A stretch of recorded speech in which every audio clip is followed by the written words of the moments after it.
जम्मू कश्मीर के रामबन में हालात बेहद गंभीर। बीते 24 घंटों में हो रही मूसलाधार बारिश से कई इलाकों में बाढ़ जैसे हालात।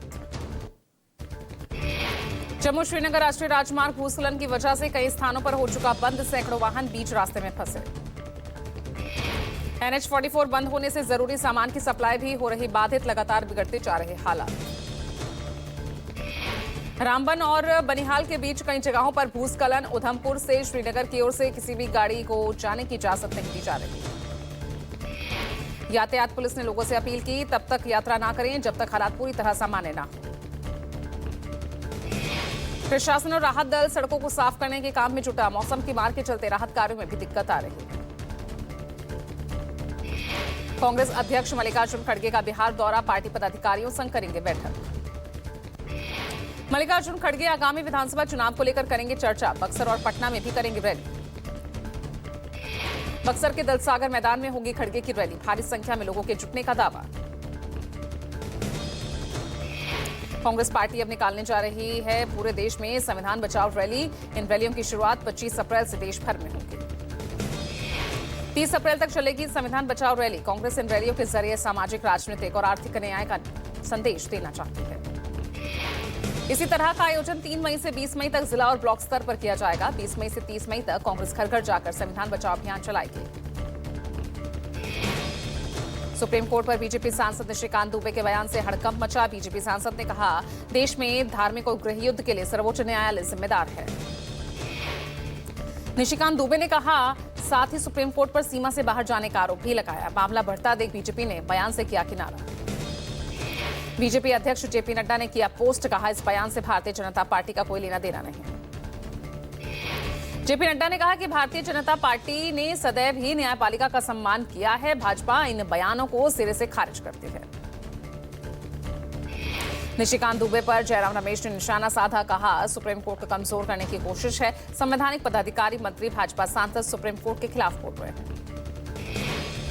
कोर्ट को कमजोर करने में लगे हुए हैं। सुप्रीम कोर्ट के जो अधिकार हैं, संविधान जो अधिकार देता है सुप्रीम कोर्ट को, उसको काटने में, उसको कमजोर करने में लगे हुए हैं। संवैधानिक पदाधिकारी भी सुप्रीम कोर्ट के खिलाफ बोल रहे हैं, मंत्री भी सुप्रीम कोर्ट के खिलाफ बोल रहे हैं, सांसद भी, बीजेपी के सांसद भी अभी सुप्रीम कोर्ट के खिलाफ बोलने में लगे हुए हैं। क्योंकि सुप्रीम कोर्ट एक ही बात कह रही है, जब आप कानून बनाते हैं, संविधान के बेसिक स्ट्रक्चर के खिलाफ मत जाइए। अगर संविधान के खिलाफ है तो इस कानून को हम स्वीकार नहीं कर सकते। निशिकांत दुबे के बयान पर सांसद मणिकम टैगोर ने किया पलटवार, कहा दुबे का बयान अपमानजनक है। ये सुप्रीम कोर्ट जैसे सम्मानित संस्था पर सीधा हमला है। निशिकांत दुबे के सुप्रीम कोर्ट पर दिए बयान पर AIMIM सांसद असदुद्दीन ओवैसी का पलटवार, कहा बीजेपी के लोग ट्यूबलाइट हैं। आइन पर एक फ्रॉड कर रही है और डरा रही है। रिलीजियस वार की धमकी बीजेपी दे रही है। मिस्टर मोदी, कौन रेडिकलाइज हो चुका है बताओ आप? सत्ता में आप है, आपके लोग रेडिकलाइज हो चुके हैं। इतना रेडिकलाइज हो चुके हैं कि कोर्ट को धमकी दे रहे हैं, रिलीजियस वार हो जाएंगी। मोदी जी, अगर ये धमकी देने वालों को आप नहीं रोकेंगे, देश कमजोर होगा और देश कभी भी माफ नहीं करेगा। आज सत्ता इख्तिदार आपके पास है, कल नहीं रहेगा इंशाअल्लाह ताला। ओवैसी ने कहा बीजेपी के लोग कोर्ट को धमका रहे हैं। ओवैसी ने कहा बीजेपी धोखाधड़ी कर रही है, धार्मिक युद्ध की धमकी दे रही है। झारखंड के मंत्री इरफान अंसारी ने निशिकांत दुबे को सस्पेंड करने की मांग की, कहा बीजेपी सांसद खुद को संविधान से ऊपर मानते हैं। इरफान अंसारी का बयान है, कहा हम उनके नफरत के मंसूबों को कभी कामयाब होने नहीं देंगे। बीजेपी राज्यसभा सांसद दिनेश शर्मा का बड़ा बयान, कहा भारत के संविधान के अनुसार कोई भी राष्ट्रपति को चुनौती दे नहीं सकता क्योंकि राष्ट्रपति सर्वोच्च है। महाराष्ट्र में उद्धव और राज ठाकरे के साथ आने की अटकलें तेज। 3 लैंग्वेज पॉलिसी के खिलाफ दोनों नेता ले सकते हैं स्टैंड। राज ठाकरे का कहना है कि महाराष्ट्र हित में अगर साथ आना पड़े तो मैं उसके लिए तैयार हूं। वहीं फडणवीस ने कहा कि साथ आए तो अच्छा है। राज ठाकरे ने साल 2006 में छोड़ी थी शिवसेना। राज ठाकरे ने बना ली थी अपनी अलग पार्टी। उद्धव और राज ठाकरे के बीच गठबंधन पर बोले संजय राउत, कहा मनसे और शिवसेना यूबीटी के बीच कोई गठबंधन नहीं, केवल भावनात्मक बातचीत चल रही है। संजय राउत ने कहा राज ठाकरे और उद्धव ठाकरे भाई हैं, हम सालों से साथ हैं, हमारा रिश्ता टूटा नहीं। गठबंधन के बारे में दोनों भाई फैसला करेंगे। राज ठाकरे जी और उद्धव ठाकरे जी दोनों भाई हैं, दोनों भाई हैं। हम सालों साल एक साथ रहे हैं, आज भी हमारा वो रिश्ता कायम है, भाई का, मित्रों का वो रिश्ता आज भी हमारा कायम है, वो टूटा नहीं है। अगर कोई दूसरा व्यक्ति बात करती है तो अपने पार्टी चीफ से पूछ लीजिए कि जो मैं बोल रहा हूँ ये सही है या नहीं है। दोनों भाई तय करेंगे और हमने उद्धव जी की बात मानी है कि महाराष्ट्र के हित के लिए हमको अगर एक साथ आना पड़े तो हम हमारे जो भी मतभेद है वो हम भूल सकते हैं। सीएम रेखा ने जल टैंकर सेवा का शुभारंभ किया। आज से दिल्ली में चलेंगे जीपीएस वाले 1111 पानी के टैंकर। गर्मी में जल संकट को दूर करने की नई पहल। और एक समस्या जो दिन रात हम देखते हैं वो है सीवर ओवरफ्लो की।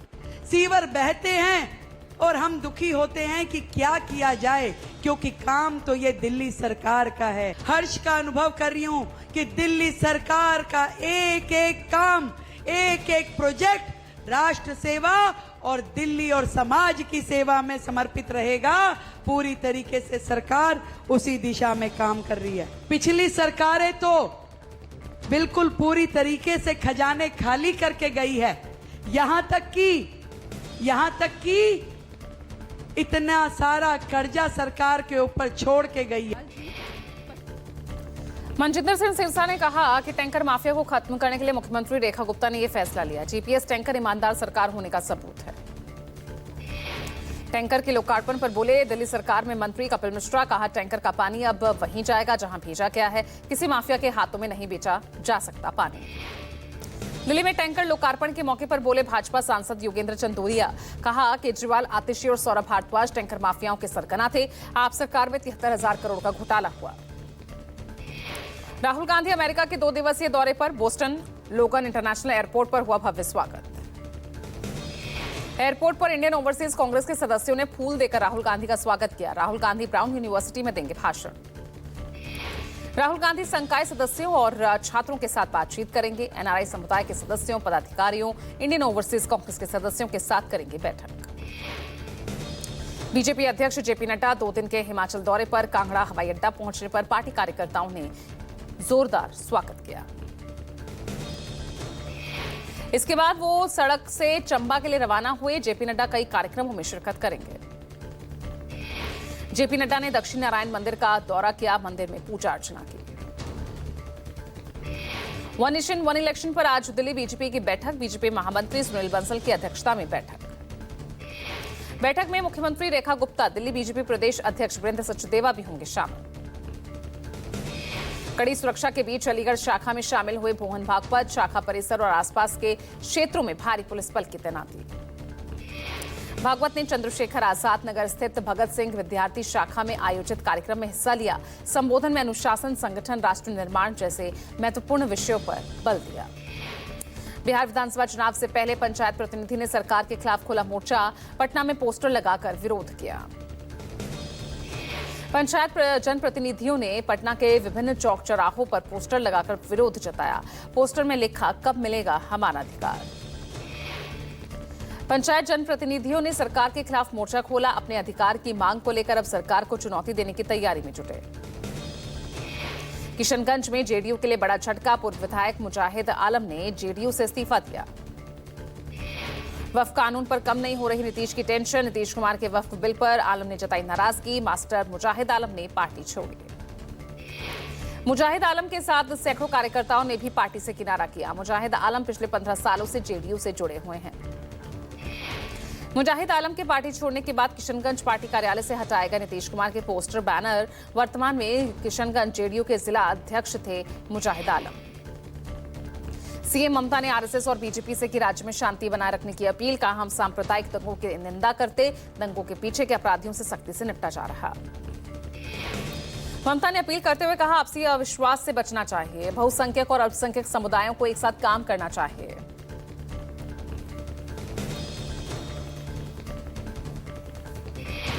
बसपा सुप्रीमो मायावती ने सपा पर बोला हमला, कहा सपा ने किए घोर जातिवादी कृत्य, माफ करना असंभव।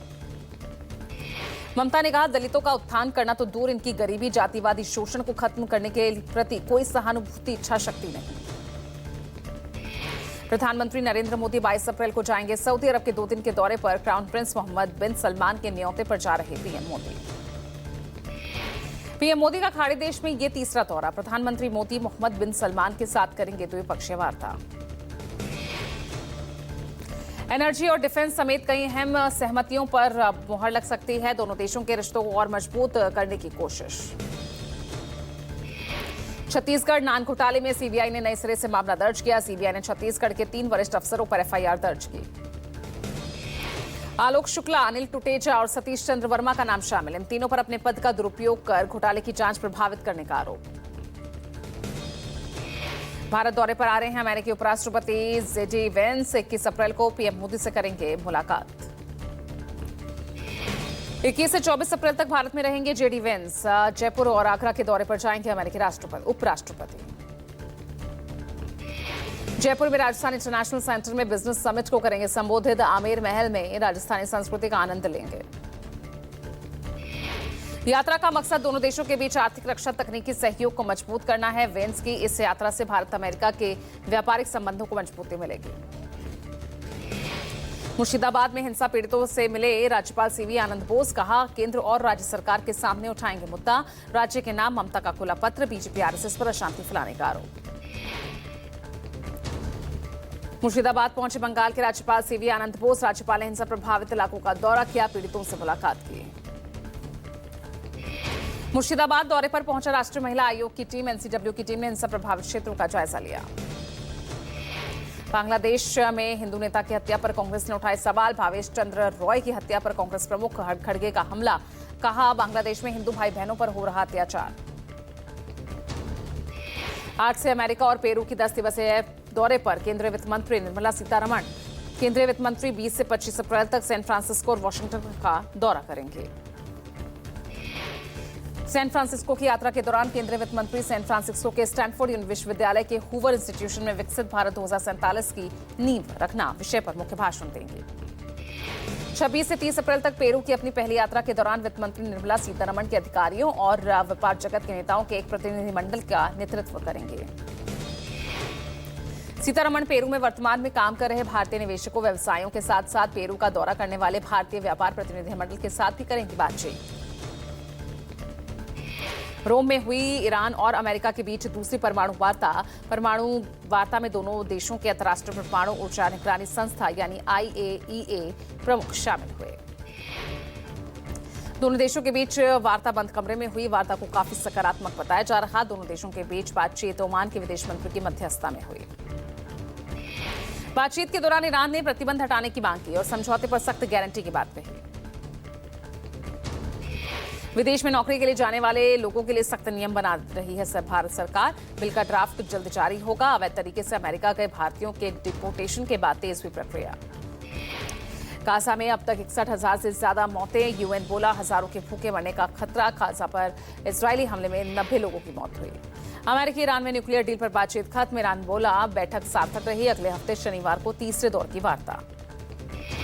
जयपुर में 4 दिन रुकेंगे अमेरिकी उपराष्ट्रपति जेडी वेंस। 3 घंटे आगरा रुककर वापस आएंगे। दिल्ली में पीएम मोदी के साथ राजस्थान इंटरनेशनल सेंटर में बिजनेस समिट को भी संबोधित करेंगे। कनाडा में पंजाबी युवती की हुई हत्या। कॉलेज जाने के लिए बस स्टॉप पर खड़ी थी युवती। 2 गुटों में फायरिंग के दौरान सीने में गोली लगी। शबाना आजमी बोली मैंने परवीन बॉबी को पागल होते देखा है। सेट पर करती थी अजीब हरकतें। सेट पर झूमर की तरफ देखकर चिल्लाते हुए कहती थी कि ये मुझ पर गिरने वाला है। हर महिला संग सोने के आरोप पर भड़के हर्षद अरोड़ा।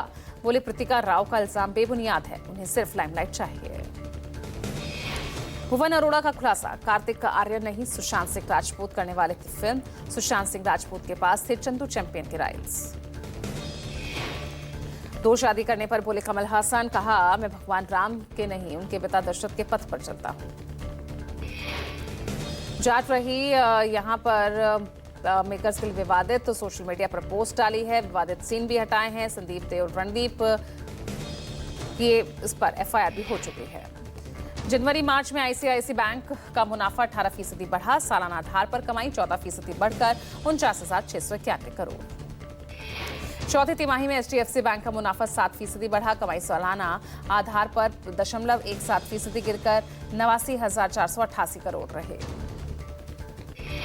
इस साल के अंत में भारत आएंगे टेस्ला के founder Elon Musk. PM Modi से बातचीत को सम्मान बताया। पीएम मोदी और मस्क के बीच फोन पर चर्चा हुई।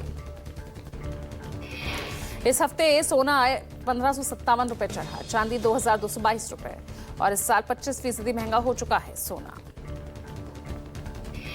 68वें जन्मदिन पर बोले एशिया के सबसे अमीर बिजनेसमैन मुकेश अंबानी। रिलायंस का भविष्य आकाश, ईशा, अनंत और उनकी पीढ़ी का है। बेहतरीन डेथ बॉलिंग से जीता लखनऊ राजस्थान को रोमांचक मुकाबले में 2 रन से हराया। आवेश ने 3 विकेट लिए। पीबी, केएस और आरसीबी के बीच आज पहला मैच। हेड टू हेड में पंजाब आगे। दोनों टीमों का सीजन में दूसरी बार होगा सामना। एमआई और सीएसके के बीच आज दूसरा मैच जारी। सीजन में दूसरी बार होगा सामना। पिछले मैच में चेन्नई ने परचम लहराया। आरसीबी के टॉप रन स्कोरर बने विराट कोहली, चुन सकते हैं कप्तान। केकेआर से जुड़े अभिषेक नायर टीम इंडिया के सहायक कोच पद से हटाए गए। 2018-24 तक कोचिंग स्टाफ में शामिल थे।